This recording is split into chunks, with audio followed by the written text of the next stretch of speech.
ignore whatever I say here as anything other than like sociological analysis. Like it's, I kind of had a revelation watching like Crash Course. The dude that does Crash Course is a freaking genius, and I adore him. Like he's educated highly, but some of his points miss minor contextual things like the basic concepts of hegemony being corruption and feudal systems being corruption. Uh, like it worked for thousands of years, but brought us things like the Dark Ages and dictator based uh, worldwide systems that were all like it's hegemonic when a leader appoints another leader. So like when the USSR collapsed and the dude with the big birthmark appointed Putin as a successor to Russia, and he won every election after that. That's hegemonic because they weren't related, but he was getting rewarded by having the people's approval passed on to him from the communist perspective to the democracy system, which has done nothing but elected Putin. So that's a hegemonic system. It's an appointment by power of the next power, or political influence to the next political influence. That's hegemonic systems, hegemony. Like if you study hegemony, you're gonna see like the Greeks and the Latin cultures, like all predicated on like, well, I'm an awesome dude, so I appoint this next awesome dude, and I want all of the allegiance of the. I'm old now, so I'm going to retire, or I'm about to die, so I have to appoint a following to the next dude. You know what I'm saying? Like, and then you have feudal systems, which are predicated on genealogical relation and or familial relation. This is where like a dude has a bunch of offspring and he chooses his offspring. It's the error of what's like totalitarian dictatorship in the form of a king or a queen, or the next in line. The pharaonic empires, much of the let's see, pharaonic, the Mongols, the Chinese, like all those feudal systems. Like one king or emperor appointed the next one, and either those decisions were hegemonic, predicated. Like if a leader found that his offspring was a dumbass, he wouldn't appoint his offspring. He would appoint, his mainest homie or his mainest general, and that's where it switches between feudal and hegemony. You can kind of look at it as the leadership that's stepping down, appointing the next leader. It's not an equality based system. It's not. It's like the next leader gets to choose his court and his knights, or like in the Muslim faith, your shahs or your caliphates, or whatever whatever the next leadership is. So, with that being stated, like if you personally think it's okay to have a hegemonic system, like no hegemonic system has lasted that long. And if it did, it was in like a slave culture. No feudal system lasted that long, and if it did, it was in a slave culture. Like think of all the oppression on women, children, and people that are Darwinistically supposedly different than yourself. Like both hegemony and feudal systems lead to genocide. Like and lead to like imperial thought processes and expanding dictatorships. And like if you have a business and like, you know, you have a dude that knows, like, let's say you employ a guy and like you pluck this dude straight out of high school and like Siddhartha with Kamiswamy.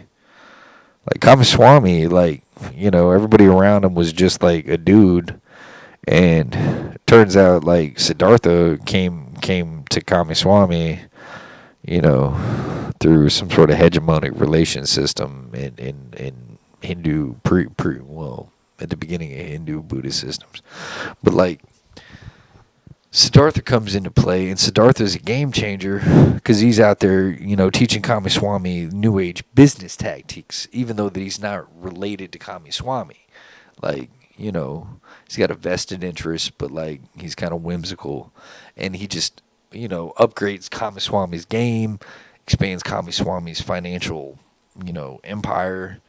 Like, same thing happens with your like CEOs, like your successful companies. Like, if you run a successful company, it's actually a law. Like, if you appoint one of your offspring that is a complete jackass, your life's work will go under in probably a very brief period of time if you go on, like, hegemonic or feudal based systems. Like, if you put one of your friends in power and your friend's a fucking idiot, then everything that you've ever done will be destroyed by your fucking idiot friend that you liked a lot. Like, you see these stories all throughout history and like in mythology, because nobody, like, they didn't have access to the internet where they could just look up an example. You know what I mean? Like, so with that being said, like if you look at like whether it's government systems, whether it's financial systems, whether it's religious systems, everything that is hegemonic and or feudal ends up being destroyed and replaced by a system where if it's not equality, there's a perceived equality, you know? So, like,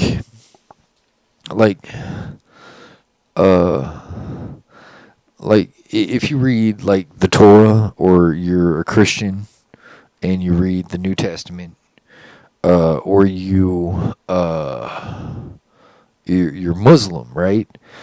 Like, or, I mean, even the Hindu Veda systems, like, Hinduism is the only hegemonic and feudal system that worked, but it had a caste system forever. And like, so what I'm saying here is like if you read the Torah and you're Jewish, or you're Islamic, you're Muslim, and you read the Quran, like, or you're a Christian. Like, think about all the atrocities that happened in the past, you know?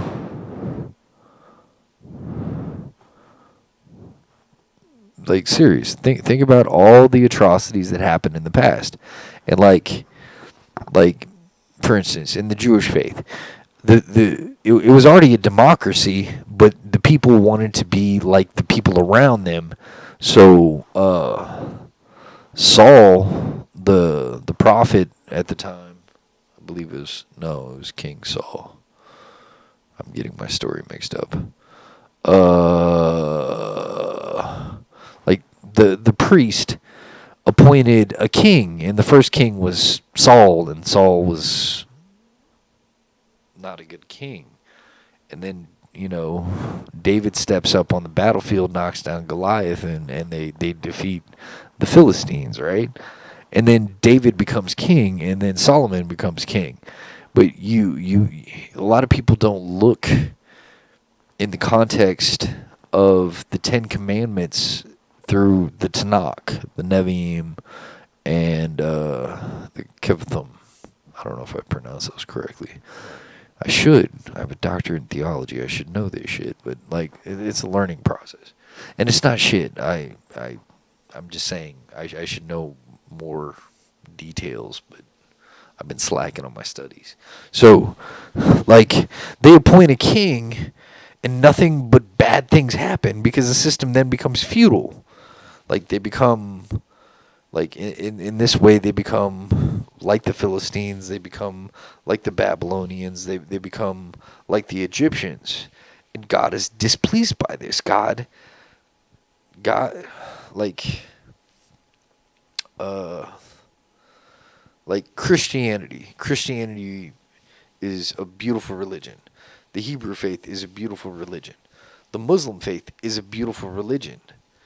The Hindu faith is a beautiful paganism, I guess. But like, just look at it in the context of hegemony and feudal systems continuously failing because they don't hold true to what the original message was. Like all throughout the Tanakh, like you see mentionings of like errors of the leaders or the prophets pointing out errors of the people, like, and this is all because the hegemony and the feudal systems took over, and like God became angered with them, you know, like with the Sunni and the Sunni and the Shia thing, and I'm not euphemizing this. I'm just saying for education purposes. The concepts, it's an argument between a hegemonic relation and a feudal relation, like that led to the caliphates. They like you when you have a prophet, like, this is just my opinion religiously, like for instance, the Catholics went with Peter's philosophy, but Peter was one of the betrayers of Jesus. Like they pulled a little switch in the Council of Nicaea where they switched the story of Matthew and the story of Peter. That was to mislead the population. Like, you know what I'm saying? Like, just look at it. If you go study it, you can prove it. Like, you'll find the old books of Matthew and Peter, like, don't add up to the Catholic translation of the KJV, which is just a translation of the Vatican's Bible. Like, you really have to get into the Apocrypha, like, to get the total message. Like, if it, like, it goes like this. Like, if God sends a prophet to the earth, you know what I'm saying? Like, it doesn't matter who approves or who disapproves. Like, the prophet's intent is not to appoint a successor. You know what I'm saying? Like, in my opinion, like Moshe, you know you know Moshe's a prophet because it's documented history. Like, God destroys Egypt and frees the Hebrews. Like, you know God was with Moshe. Did Moshe like then go against what his book said and then appoint a hegemonic king or a hegemonic leader? He might have appointed a general, you know what I'm saying? Like, he might have appointed like a leader to protect his people, but it wasn't predicated on his relation. You know what I'm saying? Like the priest has to be appointed by the electors, you know, like the people, like each tribe through each level of the religion elects the high priest. You know what I'm saying? Like, they're representatives from each section of the religion that listen to their people and then elect the in the temple priest. You know what I'm saying? So like my point is there's a lot of like if you perceive a message valid as like religiously valid, like are you going to trust what the message says to you, or are you going to trust, like I'm saying, like look at it as if we're all scholars, okay? Like we all study. We're not necessarily like prophets. We're not, we're just average people that want to study our faith. But on that level, we are either, amateur or professional scholars. So, like, are you gonna go? Now, everybody has different teachers along the way. Just because you have a good teacher doesn't make them a king or a prophet or anything like that. Like, just because somebody has an understanding of what they've read doesn't make them special. Because, like the purpose of being a good teacher, purpose of being a good rabbi, the purpose of being a good teacher, a good rabbi, uh, a good shah, like, is that the people that listen to your message increase their faith beyond your own. Like, you shouldn't exist. Like, or a good professor isn't a good professor because he explains things to people, or tells people what to think or how to feel. Like, a good professor, a good educator, a good religious educator, like somebody that helps people along their way, is only good if there's somebody that succeeds him that is more educated than he is. You see what I'm saying? So like this division between like arguments about leadership, like it's like worshiping the dead. You know? It's silly. Like people look throughout history and all they see written down is the feudal constructs and the hegemony constructs, and like sometimes you have to turn to like fiction to, I don't know, to learn a lesson, because the history is so clouded between hegemonic educational processes or feudal educational processes where all the rights and wrongs are determined by, high-ranking leaders. Like we're blessed in this country. Like in the United States, we're really blessed because we have heroes.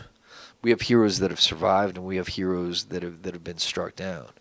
And like I'm talking like Martin Luther King. Like Martin Luther King was struck down because of a white feudal and hegemonic system that was predicated on Darwinistic level racism. Like if you're gonna be, like it's like it's like angels. Like let's say there's two angels in heaven, right? Let's say the good people of the world are all equal, all right? And there are two angels that are arguing amongst themselves. Like, if you're arguing amongst yourselves, how do you hear God's message? Like, if you're arguing about who the leader should be, like that right there, like number one, there's one leader in the entire universe, and that's God. Like, period.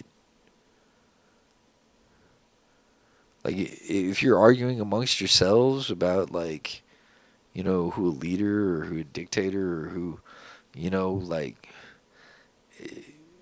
you know, like, if they're arguing amongst themselves, they're keeping us from praying to God and, like, God is real, man.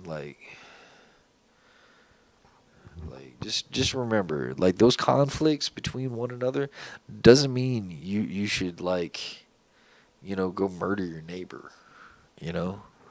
Like the the track record of bullshit according to hegemony in the feudal system has destroyed literally billions of lives.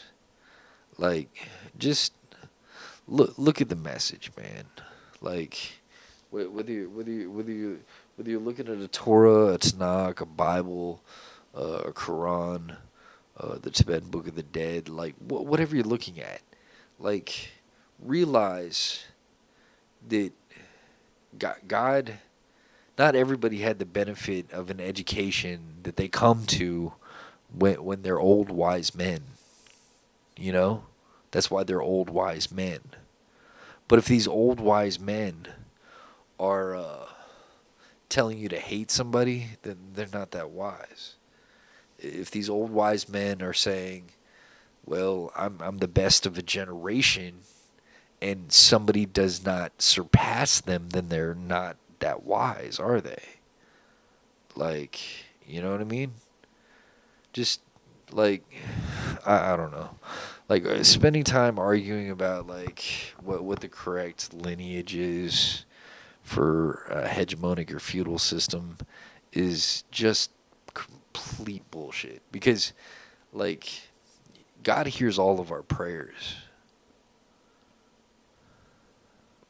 He doesn't have a preference. He doesn't have a preference to those who have sincere faith in God. And like God's not up there like, well, the succession of kings and emperors is entirely blah blah. That's just hegemonic and feudal bullshit.